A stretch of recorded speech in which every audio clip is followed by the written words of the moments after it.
Hamamatsu, Japan, an industrial city 150 miles southwest of Tokyo, home to the Suzuki Motor Corporation, a company with over 100 years of manufacturing history. By the early 80s, the engineers at Suzuki had been producing motorcycles for 30 years.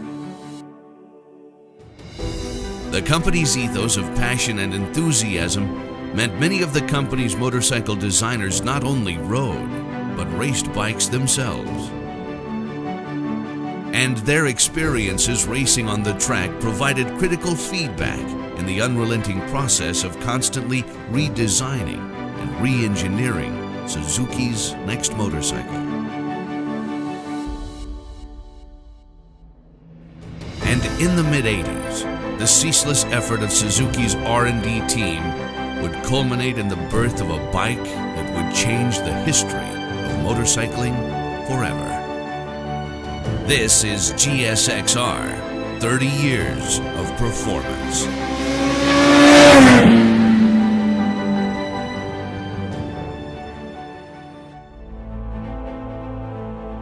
"30 years ago,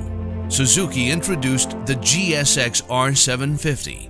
a true race replica machine that single-handedly created a whole new category of performance sports bikes. And interestingly enough, some of the designers and engineers who helped bring that first GSX-R to life can still be found on the Suzuki campus in Hamamatsu today." 清水立氏って言います。会社入って40年ですね。もう長いね。At that time, Shimizu worked in the engine design department under the guidance of a project leader named Etsuo Yokouchi. A racer himself, Yokouchi began early development of the bike that would become the first GSX-R by challenging everything that the team knew about building a motorcycle meant for racing and starting the design process from scratch. 特にこの幽霊の7班はね、今回来るような話もあった横内さん、その当時の横内部長が最大馬力100馬力で最高速235キロだったかな。He challenged the engine and chassis teams to question the status quo. Once the horsepower and speed goals were set, the team knew that weight reduction would be a significant part of the design. Yokouchi had his engineers completely disassemble a 1983 GSX 750E and mark each engine or chassis part either red or blue. Red was for parts that wore quickly or failed, and blue parts had no breakage or durability issues. When the process was complete, most all of the parts had been marked blue, a sign that they were building their bikes to be durable, yet too heavy. Their approach was too conservative. All that was about to change.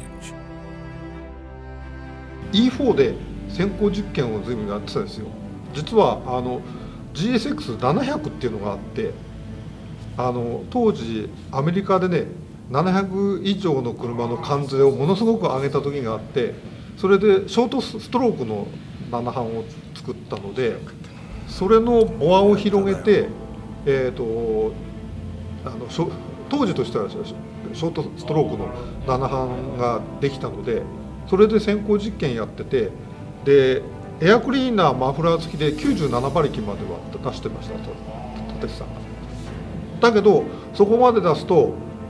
スパークプラグのネジのところにアルミが癒着して出てきちゃったり、シリンダーのスリーブがズルズルになっちゃったり、あとバルブが歪んじゃったりいろいろあった、もうだけどもう馬力は出せるけど市販車として出すのは難しいなっていうふうに。One of the main problems the engine team was facing was heat dissipation. Water cooling was not a viable option at the time due to added weight. So Yokouchi and engine group leader Tetsunobu Fujii came up with a new approach, an engine that had enhanced air cooling and an oil-cooled system. Every part of the new engine was also scrutinized for weight savings. And not only did they achieve weight savings, The engine was also durable. The engineers tested and ran the engine at redline for more than 24 hours with no breakage issues whatsoever. By reducing the number of components and welds required for the frame, they were able to get the frame weight down to just over 17.5 pounds, less than half the weight of the GSX-R's predecessor. In late 1984, the GSX-R was finally ready to be unveiled to the world at the Cologne show.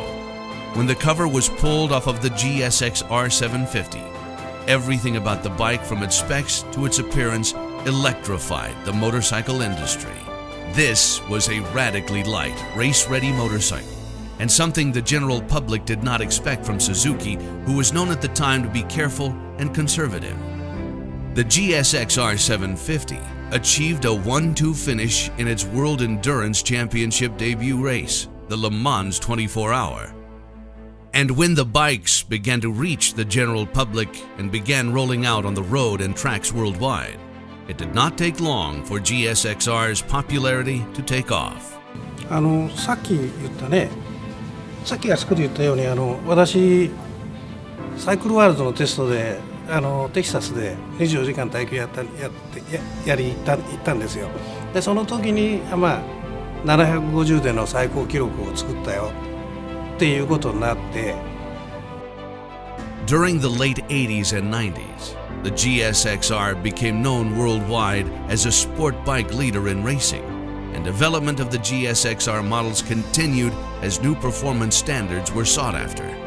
The teams working behind the scenes on the bike had intimate and up-close feedback about improvements, because they were some of the people pushing the bike to its limits firsthand.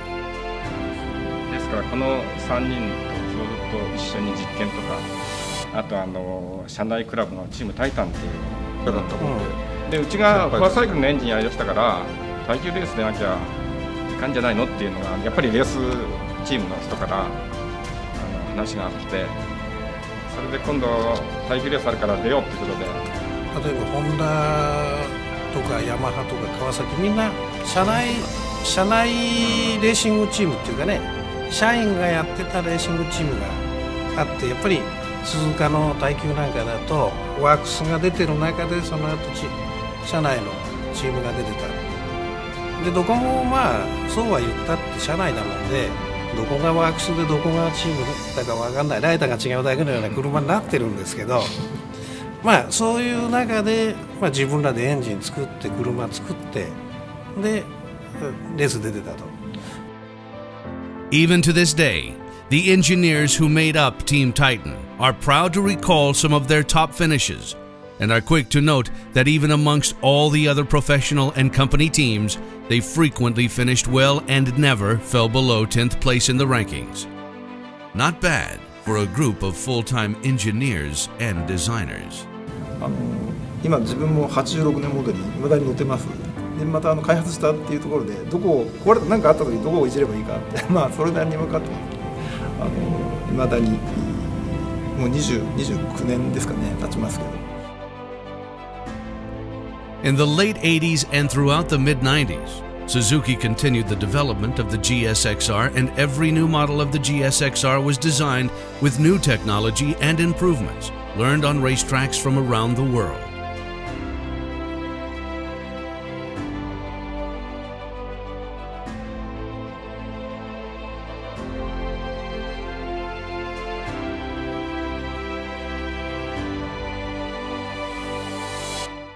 In 1996, a decade after the first GSX-R had lit the industry on fire, Suzuki reinvented the bike with a newly equipped twin-spar frame. Taking inspiration from their GP bike, the new GSX-R featured a shortened wheelbase with smooth drivability, all weighing in at under 400 pounds. それで85、6年頃に、レースグループにいる時も、なんとかこの横を通したツインスパーのフレーム作れないかって何度か話出てきたんですけども、どうしてもエンジンが場が広くてですね、ちょっと作れなくて、いかせない形でずっとやってました。で、96年の7半やる時で初めてもう設備を起こしてピッチを狭めるって話になりまして、で同期で同郷の西川さんという人がいるんですが、その人のエンジンレイアウトって私が車体レイアウトなんですけども、本当しょっちゅう通ってですね、もっとエンジン小さくしてくださいって言ってお願いしてですね、でフレームもすごくなるようになってですね。And that is the story of how the GSX-R was born. From the Suzuki campus in Hamamatsu, a small Japanese coastal village, to garages and paddocks all over the world. That was the tale of where and how the bike began. Next time we'll look at how it has evolved today, its right place in motorcycling history, and, most importantly, what lies ahead in its historic lineage.